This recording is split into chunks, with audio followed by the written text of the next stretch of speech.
ನಮಸ್ಕಾರ. ಅಧ್ಯಾಯ 46 ಅಧರ್, ತಾರಕ ಮತ್ತು ವೈಕುಂಠ. 1883ನೇ ಏಪ್ರಿಲ್ನಲ್ಲಿ ಅಧರ ಚಂದ್ರಸೇನ್ ಎಂಬುವವನು ಶ್ರೀರಾಮಕೃಷ್ಣರನ್ನು ನೋಡಲು ಬಂದನು. ಅವನು ಡೆಪ್ಯೂಟಿ ಮ್ಯಾಜಿಸ್ಟ್ರೇಟ್ ಆಗಿದ್ದ. ಅವನ ಒಬ್ಬ ಸ್ನೇಹಿತ ತನ್ನ ಹಿರಿಯ ಮಗನನ್ನು ಕಳೆದುಕೊಂಡಿದ್ದ. ಅದಕ್ಕಾಗಿ ಅವನು ತುಂಬ ಶೋಕಾಕ್ರಾಂತನಾಗಿದ್ದ. ಅವನಿಗೆ ಸ್ವಲ್ಪ ಶಾಂತಿ ಸಿಗಲಿ ಎಂದು ಶ್ರೀರಾಮಕೃಷ್ಣರ ಬಳಿಗೆ ಕರೆದುಕೊಂಡು ಬರುತ್ತಾನೆ. ಶ್ರೀರಾಮಕೃಷ್ಣರು ಇವರು ಬಂದಾಗ ಸಮಾಧಿ ಮಗ್ನರಾಗಿದ್ದರು. ಪ್ರಕೃತಿಸ್ಥರಾದ ಮೇಲೆ ಶ್ರೀರಾಮಕೃಷ್ಣರು ಅಧರನೊಡನೆ ಮಾತನಾಡತೊಡಗಿದರು. ಅಧರ ತನ್ನ ಸ್ನೇಹಿತನಿಗೆ ಆದ ವಿಯೋಗವನ್ನು ಕುರಿತು ಹೇಳಿದ. ಶ್ರೀರಾಮಕೃಷ್ಣರು ಆತನ ಸಮಾಧಾನಕ್ಕಾಗಿ ಒಂದು ಹಾಡನ್ನು ಹೇಳಿದರು. ಹಾಡಿನ ಭಾವ, ಮೃತ್ಯು ಬಂದು ಬಾಗಿಲು ತಟ್ಟುವುದು, ಅದನ್ನು ಎದುರಿಸುವುದಕ್ಕೆ ನಾವೆಲ್ಲ ಸಿದ್ಧರಾಗಿರಬೇಕು. ಎಂದರೆ ಅದನ್ನು ಸೋಲಿಸುತ್ತೇವೆ ಎಂದಲ್ಲ, ಅದರ ಹಿಂದೆ ಹೋಗುವುದಕ್ಕೆ ನಮ್ಮ ಗಂಟು ಮೂಟೆ ಕಟ್ಟಿ ರೆಡಿ ಆಗಿರಬೇಕು. ಅದಕ್ಕಾಗಿ ಒಬ್ಬ ಮುಂಚೆಯೇ ಅನಾಸಕ್ತನಾಗಿರಬೇಕು. ದೇವರ ಮೇಲೆ ಜ್ಞಾನ ಮತ್ತು ಭಕ್ತಿಗಳನ್ನು ಬೆಳೆಸಿಕೊಂಡಿರಬೇಕು. ಶ್ರೀರಾಮಕೃಷ್ಣ, ನೀನು ಏನು ಮಾಡಬಲ್ಲೆ? ಸಾಯುವುದಕ್ಕೆ ಅಣಿಯಾಗು. ಮೃತ್ಯು ಮನೆಗೆ ಪ್ರವೇಶ ಮಾಡಿದೆ. ಅವನೊಂದಿಗೆ ಭಗವಂತನ ನಾಮಬಲದಿಂದ ಹೋರಾಡಬೇಕು. ದೇವರೊಬ್ಬನೇ ಕರ್ತ. ದೇವರೇ ನೀನು ಇಚ್ಛಿಸಿದಂತೆ ನಾನು ಮಾಡುತ್ತೇನೆ, ನೀನು ಪ್ರೇರೇಪಿಸಿದಂತೆ ನಾನು ಮಾತನಾಡುತ್ತೇನೆ. ನಾನು ಯಂತ್ರ, ನೀನು ಅದನ್ನು ಚಾಲಿಸುವವನು. ದೇವರಿಗೆ ನಿನ್ನ ಜವಾಬ್ದಾರಿಯನ್ನು ಕೊಡು. ಯಾರಿಗಾದರೂ ಒಳ್ಳೆಯವರಿಗೆ ನಮ್ಮ ಜವಾಬ್ದಾರಿಯನ್ನು ಕೊಟ್ಟರೆ ನಾವು ವ್ಯಥೆ ಪಡಬೇಕಾಗಿಲ್ಲ. ಅವನ ಇಚ್ಛೆ ಪೂರ್ಣವಾಗಲಿ. ಮಗನ ವಿಯೋಗಕ್ಕಾಗಿ ನೀನು ಪಡುವ ವ್ಯಥೆ ಸ್ವಾಭಾವಿಕವಾದದ್ದೇ. ಮಗ ಎಂದರೆ ಅವನು ತನ್ನ ಅಂಶವೇ. ರಾವಣ ಕಾಲವಾದ ಮೇಲೆ ಲಕ್ಷ್ಮಣ ಅವನನ್ನು ನೋಡಲು ಹೋಗುತ್ತಾನೆ. ಅವನ ಮೂಳೆಯೆಲ್ಲ ರಂಧ್ರಮಯವಾಗಿತ್ತು. ಆಗ ಲಕ್ಷ್ಮಣ, ರಾಮ, ಎಷ್ಟು ಅದ್ಭುತ ನಿನ್ನ ಬಾಣದ ಪೌರುಷ, ಅದು ರಾವಣನ ದೇಹವನ್ನೆಲ್ಲ ಕೊರೆದಿದೆ ಎಂದ.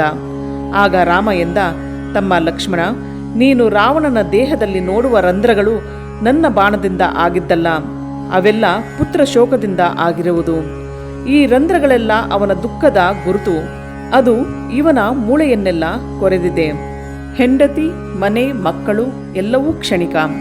ಅವೆಲ್ಲೋ ಸ್ವಲ್ಪ ಕಾಲ ಇರುವುವು. ಓಲೆ ಮರ ಒಂದೇ ಸತ್ಯ.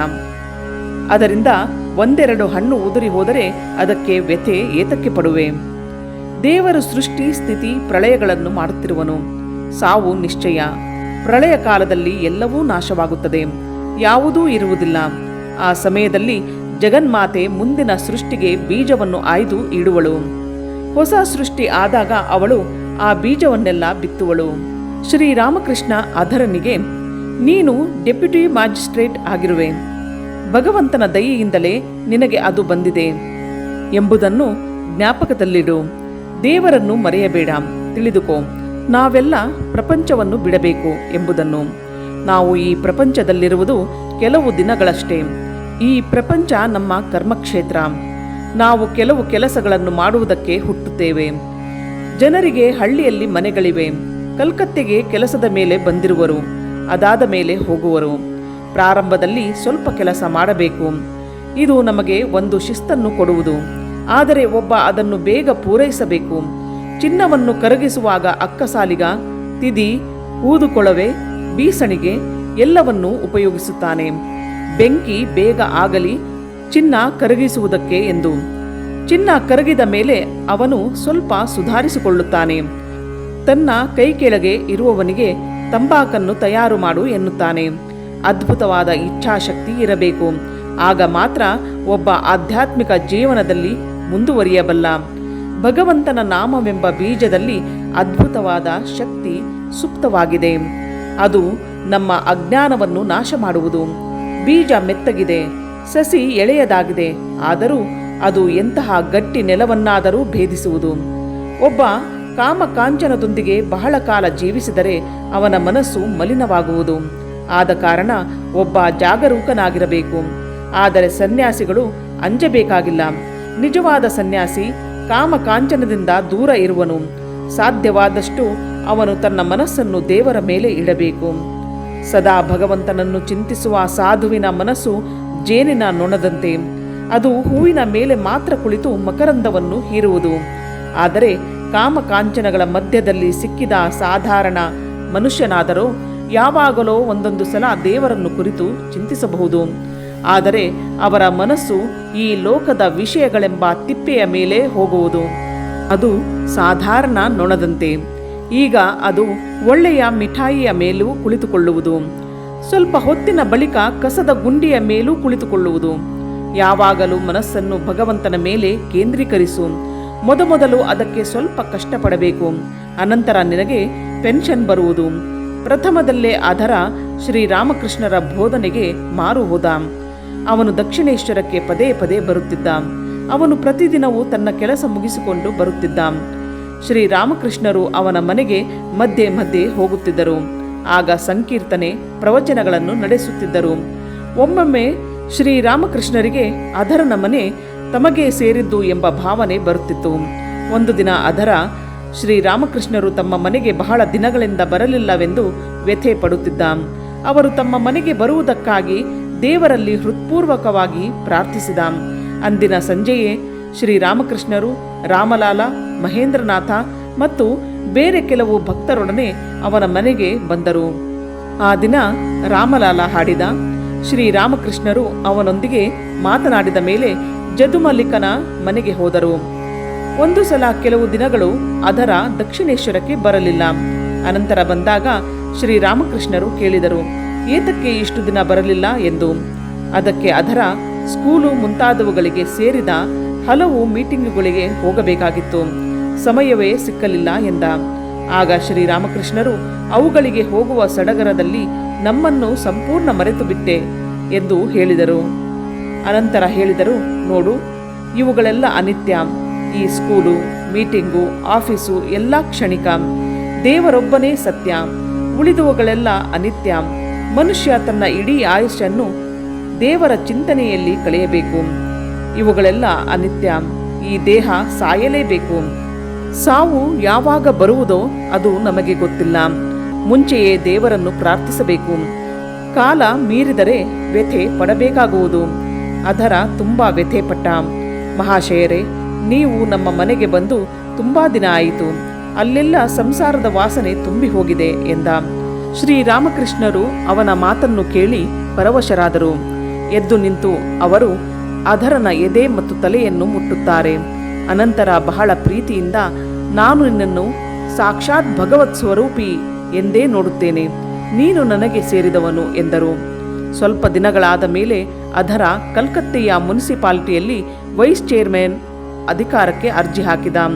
ಇದಕ್ಕಾಗಿ ಹಲವು ಪ್ರಮುಖರನ್ನು ಕಲ್ಕತ್ತೆಯಲ್ಲಿ ನೋಡಿದ. ಆತ ಶ್ರೀರಾಮಕೃಷ್ಣರ ಸಮೀಪಕ್ಕೆ ಬಂದು ತನಗೆ ಅಧಿಕಾರ ಸಿಕ್ಕಲಿ ಎಂದು ಪ್ರಾರ್ಥಿಸಿ ಎಂದ. ಶ್ರೀರಾಮಕೃಷ್ಣರು ಭಗವತಿ ಹತ್ತಿರ ಹೋಗಿ, ತಾಯಿ, ಅದರ ಇಲ್ಲಿಗೆ ತುಂಬಾ ದಿನಗಳಿಂದ ಬರುತ್ತಿರುವನು. ಅವನು ನಿನ್ನ ಭಕ್ತ. ನೀನು ಇಚ್ಛೆ ಪಟ್ಟರೆ ಅವನಿಗೆ ಆ ಕೆಲಸ ಸಿಗಲಿ ಎಂದು ಪ್ರಾರ್ಥಿಸಿದರು.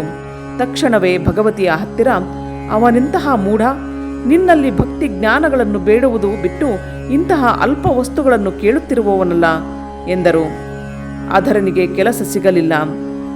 ಮಾರನೇ ದಿನ ಬಂದಾಗ ಶ್ರೀರಾಮಕೃಷ್ಣರು ಅವನಿಗೆ ಬುದ್ಧಿವಾದವನ್ನು ಹೇಳುತ್ತಾರೆ. ಇಷ್ಟು ಕಾಲ ಇಲ್ಲಿಗೆ ಬಂದು ಹೋಗುತ್ತಿದ್ದರೂ ನಿನ್ನ ಆ ನೌಕರಿಗಾಗಿ ಎಷ್ಟು ಜನರ ಕಾಲಿಗೆ ಬೀಳುವುದಕ್ಕೆ ಹೋದೆ. ಅದಕ್ಕೆ ಅದರ ಸಂಸಾರದಲ್ಲಿದ್ದರೆ ಇದನ್ನೆಲ್ಲ ಮಾಡಬೇಕಾಗುವುದು. ನೀವು ನನಗೆ ಇದನ್ನೆಲ್ಲ ಮಾಡಬೇಡ ಎಂದು ಹೇಳಲಿಲ್ಲವಲ್ಲ ಎಂದ. ಶ್ರೀರಾಮಕೃಷ್ಣ, ಸಂಸಾರವನ್ನು ಅನುಭವಿಸಬೇಕು ಎಂಬ ಆಸೆಯನ್ನು ನಿಗ್ರಹಿಸಬೇಕು, ಸುಮ್ಮನೆ ಅದರ ಹಿಂದೆ ಓಡುವುದಲ್ಲ. ನಾನು ಈ ಅವಸ್ಥೆಗೆ ಬಂದ ಮೇಲೆ ಎಲ್ಲರಂತೆ ನನಗೂ ದಕ್ಷಿಣೇಶ್ವರದ ಖಜಾಂಚಿ ಹತ್ತಿರ ಹೋಗಿ ರುಜು ಮಾಡಿ ಸಂಬಳ ತೆಗೆದುಕೊಳ್ಳಿ ಎಂದರು. ಅದಕ್ಕೆ ನಾನು ಹಾಗೆ ಮಾಡುವುದಕ್ಕೆ ಆಗುವುದಿಲ್ಲ ಎಂದೆ. ಬೇಕಾದರೆ ನೀವು ಅದನ್ನು ಇನ್ನು ಯಾರಿಗೆ ಬೇಕಾದರೂ ಕೊಟ್ಟುಕೊಳ್ಳಿ ಎಂದೆ. ನಾನು ಭಗವಂತನ ಸೇವಕ, ಅವನಿಗೆ ಸೇವೆ ಮಾಡುತ್ತೇನೆ, ಇತರರಿಗೆ ಬಾಗಲಾರೆ ಎಂದೆ. ಜನ 50 ರೂಪಾಯಿ ಅಥವಾ 100 ರೂಪಾಯಿ ಸಂಬಳಕ್ಕೆ ಪ್ರಾಣ ಬಿಡುತ್ತಾರೆ. ನಿನಗೆ 300 ರೂಪಾಯಿ ಬರುತ್ತಿದೆ. ನಿಂದು ಸಾಧಾರಣ ಕೆಲಸವಲ್ಲ. ಇದರಲ್ಲೇ ಏತಕ್ಕೆ ಇರಬಾರದು? ಎಷ್ಟು ಜನ ಯಜಮಾನರನ್ನು ಆರಿಸಿಕೊಳ್ಳುವುದು ದುಡಿಯುವುದಕ್ಕೆ. ಹೀಗೆ ಮಾತನಾಡಿ ಕೊನೆಗೆ ಹೇಳಿದರು, ದೇವರೊಬ್ಬನೇ ಸತ್ಯ, ಉಳಿದವುಗಳಲ್ಲ ಎಂದು. ಶ್ರೀರಾಮಕೃಷ್ಣರಿಗೆ ಗೊತ್ತಾಗಿತ್ತು ಅದರ ಅಲ್ಪಾಯು, ಬೇಗ ಸಾಯುತ್ತಾನೆ ಎಂದು. ಅದಕ್ಕಾಗಿ ಅವನಿಗೆ ಪದೇ ಪದೇ ಸಾವಿನ ಮಾತನ್ನು ಹೇಳಿ ಅದಕ್ಕೆ ಅಣಿಯಾಗು ಎಂದು ಹೇಳುತ್ತಿದ್ದರು. ಅವನು ಕುದುರೆ ಸವಾರಿ ಮಾಡುವಾಗ ಒಂದು ಅಪಘಾತಕ್ಕೆ ಸಿಕ್ಕಿ ಸತ್ತ. ಶ್ರೀರಾಮಕೃಷ್ಣರು ಈ ವಾರ್ತೆಯನ್ನು ಕೇಳಿ ದೇವಿಯ ಮುಂದೆ ಹೋಗಿ ಮಗುವಿನಂತೆ ಅತ್ತರು. ಕಲ್ಕತ್ತೆಯ ಬಲ್ಗೇರಿಯ ಕಡೆಯಿಂದ ತಾರಕನಾಥ ಮುಖರ್ಜಿ ಎಂಬುವನು ಶ್ರೀರಾಮಕೃಷ್ಣರನ್ನು ನೋಡುವುದಕ್ಕೆ ಬರುತ್ತಿದ್ದ.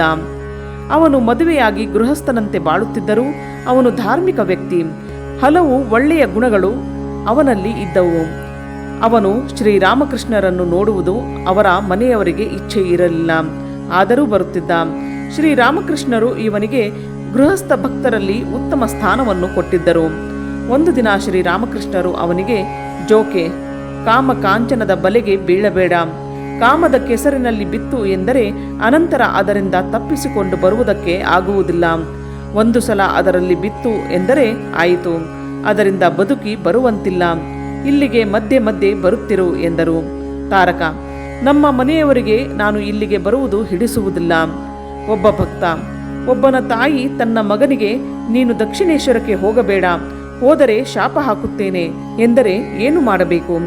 ಶ್ರೀರಾಮಕೃಷ್ಣ, ಹೀಗೆ ಮಾಡುವ ತಾಯಿ ಪಾಪಿಷ್ಟೆ. ಇವಳು ಭಗವಂತನ ಕಡೆಗೆ ಹೋಗಲು ಆತಂಕವಾಗಿರುವಳು. ಇವಳ ಮಾತನ್ನು ವಿರೋಧಿಸಿದರೆ ಪಾಪವೇನೂ ಇಲ್ಲ. ದೇವರಿಗಾಗಿ ಒಬ್ಬ ತನ್ನ ಹಿರಿಯರ ಮಾತನ್ನು ಕೇಳದೆ ಇರಬಹುದು. ಭರತ ಶ್ರೀರಾಮನ ಮೇಲಿನ ಪ್ರೀತಿಯಿಂದ ತಾಯಿ ಕೈಕೇಯಿಯ ಮಾತನ್ನು ಕೇಳಲಿಲ್ಲ. ಗೋಪಿಯರು ಶ್ರೀಕೃಷ್ಣನನ್ನು ಕಾಣುವುದಕ್ಕೆ ತಮ್ಮ ಗಂಡಂದಿರ ಅಣತಿಯನ್ನು ಮೀರಿ ಹೋದರು. ಪ್ರಹ್ಲಾದ ವಿಷ್ಣುವಿಗಾಗಿ ತನ್ನ ತಂದೆಯ ಮಾತನ್ನು ಮೀರಿ ಹೋದ. ವಿಭೀಷಣ ರಾಮನ ಬಳಿ ಹೋಗುವುದಕ್ಕಾಗಿ ತನ್ನ ಅಣ್ಣ ರಾವಣನ ಮಾತನ್ನು ಮೀರಿದ. ದೇವರ ವಿಷಯದಲ್ಲಿ ಅಡ್ಡಿ ಬಂದರೆ ಅವರಿಗೆ ವಿರೋಧವಾಗಿ ಹೋಗಬಹುದು, ಅವರ ಉಳಿದ ಮಾತುಗಳನ್ನು ಕೇಳಬಹುದು. ಅನಂತರ ಶ್ರೀರಾಮಕೃಷ್ಣರು ತಾರಕನ ಕೈಯನ್ನು ತಮ್ಮ ಕೈಗಳಲ್ಲಿ ಇಟ್ಟುಕೊಂಡು ತೂಗಿ ನೋಡಿದರು. ಆಗ ಹೇಳಿದರು, ಇದರಲ್ಲಿ ಇನ್ನೂ ಸ್ವಲ್ಪ ವಕ್ರತೆ ಇದೆ. ದೇವರಿಗೆ ಪ್ರಾರ್ಥನೆ ಮಾಡು, ಇದರಿಂದ ಪಾರಾಗುವೆ. ಮಧ್ಯೆ ಮಧ್ಯೆ ಇಲ್ಲಿಗೆ ಬಂದು ಹೋಗುತ್ತಿರು.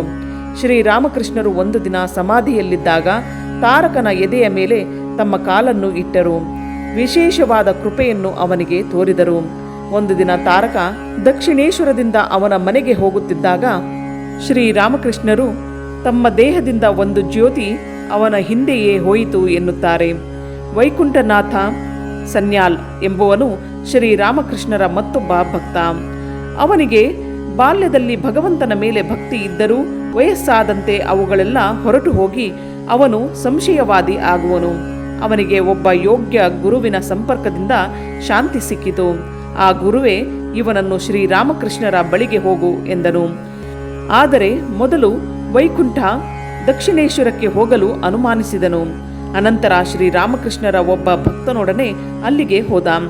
ಅವರನ್ನು ಕಂಡ ಮೇಲೆ ಇವನ ಮನಸ್ಸಿನ ಕ್ಷೋಭೆಯೆಲ್ಲ ತಣ್ಣಗಾಯಿತು. ಅವರ ಸಾನ್ನಿಧ್ಯದಲ್ಲಿ ಇರುವಾಗ ಅವನು ಇದುವರೆಗೆ ಎಲ್ಲಿಯೂ ಅನುಭವಿಸಿದ ಶಾಂತಿ ಮತ್ತು ಆನಂದವನ್ನು ಅನುಭವಿಸಿದನು. ದಕ್ಷಿಣೇಶ್ವರಕ್ಕೆ ಹೋಗಲು ಪ್ರಾರಂಭ ಮಾಡಿದ ಮೇಲೆ ಶ್ರೀರಾಮಕೃಷ್ಣರ ದಿವ್ಯ ಪ್ರಭಾವಕ್ಕೆ ಒಳಗಾದನು.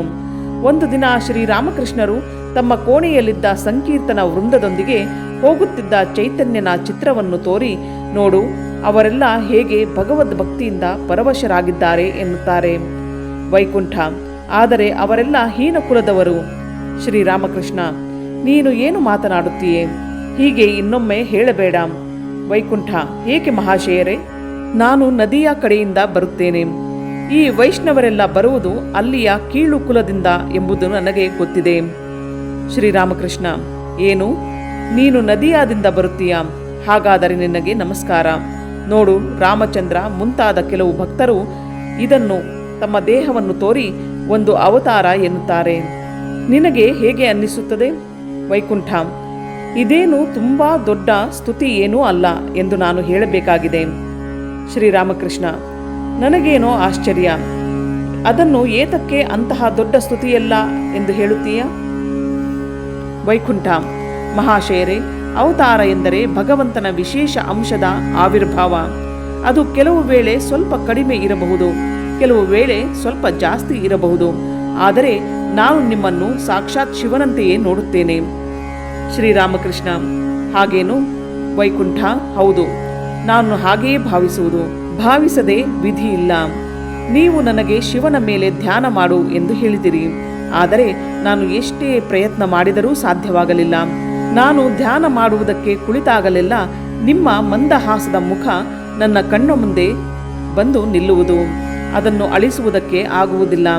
ಅದನ್ನು ಅಳಿಸಿ ಅಲ್ಲಿ ಶಿವನನ್ನು ತಂದು ನಿಲ್ಲಿಸುವುದಕ್ಕೂ ನಾನು ಪ್ರಯತ್ನಿಸುವುದಿಲ್ಲ. ಆದ ಕಾರಣವೇ ನಾನು ನಿಮ್ಮನ್ನು ಶಿವನೆಂದು ನೋಡುತ್ತೇನೆ.